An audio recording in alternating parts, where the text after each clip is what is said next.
Alrighty, welcome back, guys. Let me see if I can close that out. There you go. Welcome back. We're continuing with Skeletal System. We're almost done. Honestly, we're gonna have like a short video today, and then another short video coming up tomorrow. And then that's it. We'll be all finished. So let's see where we left off. Where we left off, we were down here talking about the appendicular skeleton. Regarding the appendicular skeleton, remember that there are three distinct regions. There was the limbs, the appendages, the limbs, same thing, the shoulder or the pectoral girdle, and then the pelvis or the pelvic girdle. Remember, the pelvic girdle is actually made up of three distinct bones: the hips or the coxal bones, the sacrum, and the coccyx. Okay, let's talk about the joints. Relating to the joints, they're known as articulations of bones, or easier than that, attachments of said bones. So there's simply just attachments. Joints have two distinct jobs that we need to understand. They hold the bones together, so they're connective tissue. So by definition, they're going to hold bones together. And they allow for mobility. Now, the amount of mobility they allow is where things get a little bit interesting. Joints are classified by the amount of movement, as we just mentioned. We have three categories of joints. We have fibrous, we have cartilaginous, and we have synovial. So let's talk about those three in more detail. Fibrous joints are going to be immovable, generally immovable, but honestly, for my purposes, I'm perfectly fine with just remembering that it is immovable. It's not going anywhere.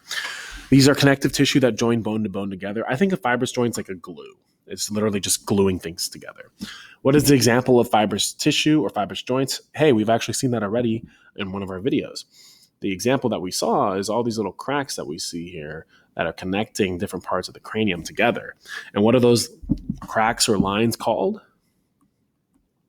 They're referred to as sutures. Okay, sounds good. We've seen that already. So sutures are considered to be fibrous joints. Just make sure we know that. Make sure we're comfortable with that. Okay. Next, we have cartilaginous joints.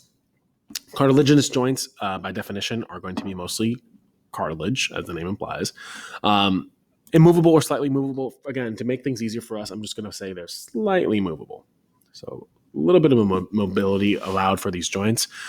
Typically, we find them in the areas like the ribs and sternum. So again, if you take a deep breath in, if your lungs expanding, that's going to be the ribs and sternum expanding outward for the lungs to expand, obviously, and also the cartilage in between expanding. The vertebrae. Just please remember that a vertebrae is just one of these individually. All of them together is what we call the vertebral column or the spine, right? The vertebrae have a range of movement, not too much though. It obviously depends on flexibility and back strength and other factors like that. But generally speaking, not too much. And then even the pelvis, I love doing a lot of different yoga. It can be really beneficial for a number of reasons. But the pelvis or the hips can be really tight. So having flexibility there can be beneficial as far as loosening up the bones. Now, speaking of loosening up the bones, there's another type of joint that is going to be much, much, much more flexible, and that is going to be synovials. Synovial joints are going to be freely movable joints. So these are joints that are going to have a lot higher range of motion compared to the other two. Is there a limit to their range of motion? Of course. There's always going to be a limit. In this case, the bones do not come in contact with each other, so they don't physically touch. There are 6 types of synovials, but I don't need us to worry about learning all 6. In fact, let's just talk about them real quick. I'm going to skip this slide 59. I'm going to come back to it in just a second. Here are the 6 synovial joints. In fact, let's actually rearrange it. So now this is slide 59. Make it a little easier for us. Here are the 6 synovials. We have saddle, condyloid, gliding, hinge, pivot, and ball and socket.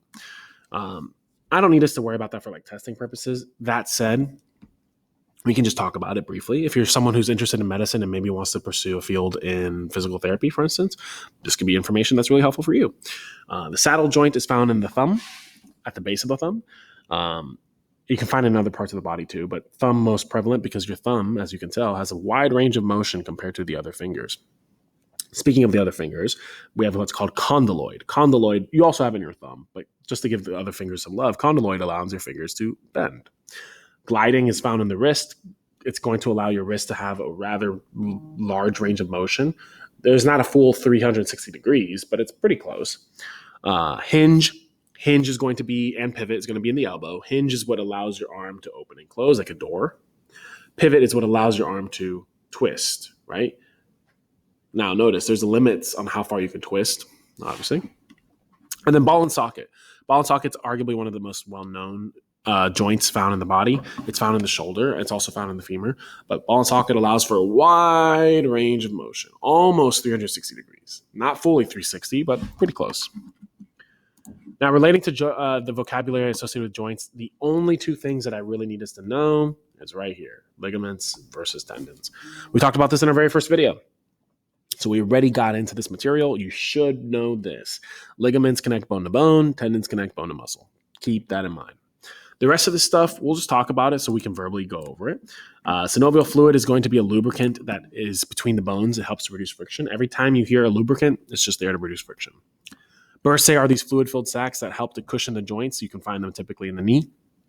And then speaking of the knee, if you're someone who's an athlete or loves sports, you should definitely know what this last one is, the meniscus. The meniscus is a cartilaginous pad of tissue between the tibia and femur. I think of it like a airbag in cars. It's there to absorb shock.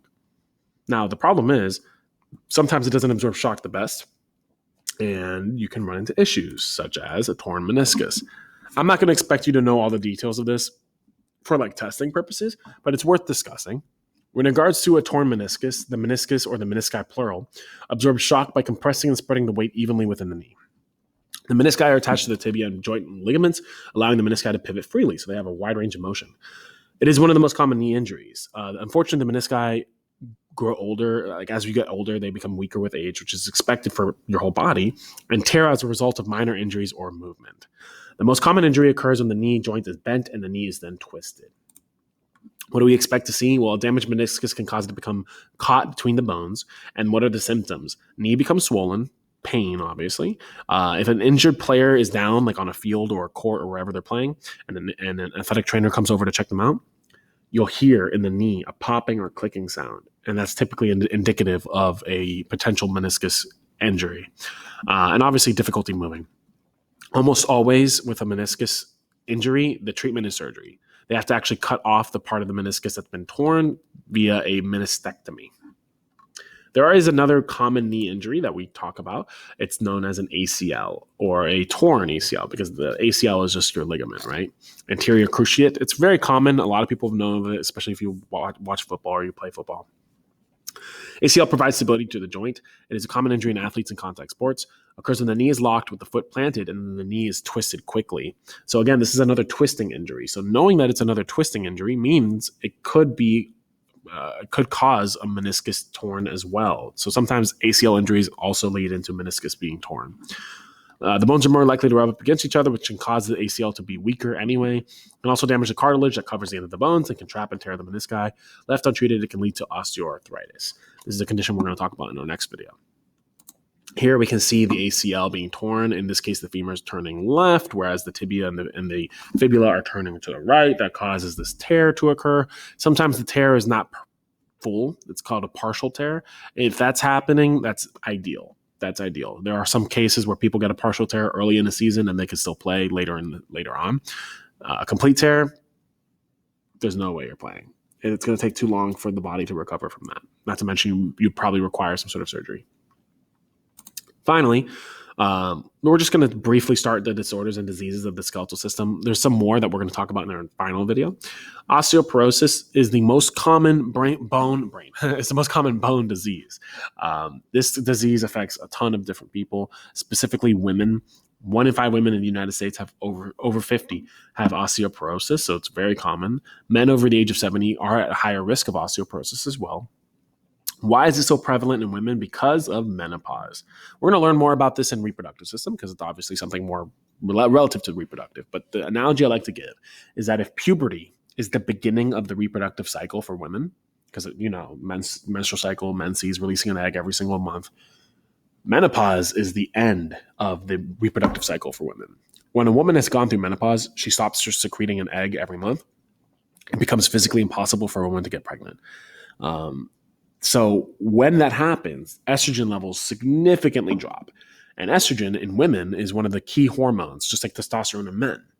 So when estrogen levels drop so significantly, it actually makes it harder for the body to absorb calcium. And thus, we see what we see in this bottom point here. Body stops making new bone due to lack of calcium, resulting in brittle bones and fractures. Here we see a normal bone. Again, the head of the bone, the epiphysis, is supposed to be spongy. That's normal. But here we see an osteoporotic bone, and we see a lot more sponginess than we should ever see. It makes the bone much weaker. Now, you might be thinking, especially if you're one of the ladies, and you're like, what's going on? You're telling me I have to deal with a period every month. You're telling me that I have to deal with menopause. You're telling me that I have to deal with potentially osteoporosis when I reach menopause? Not exactly. There's modern medicine, right? As women get closer to menopausal years, it's expected to get a bone density scan once every year, once every other year, etc. A bone density scan is a low-dose X-ray that checks areas of the body, such as the hip, hands, or feet, for signs of mineral loss and bone thinning. And if they find that, they can prescribe stuff for you. Even if it's just a supplement, like, hey, take more calcium, or here's take estrogen, in order to create a safety net for your body. Because when menopause does happen, it is a drastic change in the female body. There is no doubting that. But you can kind of prepare for it a little bit better. In the instance of osteoporosis, this is a very serious fracture. Obviously, this would be a hip fracture where it's snapped where the femur connects to the hip, to the pelvis or the hip. This is the type of fracture that would happen after like a car accident. It'd have to be very extreme. Now, in the case of osteoporosis, this could happen after falling down a flight of stairs. Falling down a flight of stairs, by the way, even for a healthy person, that's going to hurt. That's going to break bones. No doubt about it. But in this case, it shouldn't be fracturing a femur. Finally, we talked about how the spine has a natural curvature, right? We observe that. It's pretty normal. Sometimes with osteoporosis, if the bones become really weak, it can actually cause a problem with the spine itself, and you can create more of an accentuated curvature that we see here. Obviously, that can lead to very serious problems for the back, so we do have to be careful with that.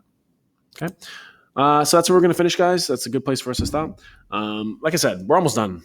We're going to have a really short video for our last one, and then we'll be all done with skeletal system. So thanks for tuning in, guys. I'll see you on the next one. Have a great one.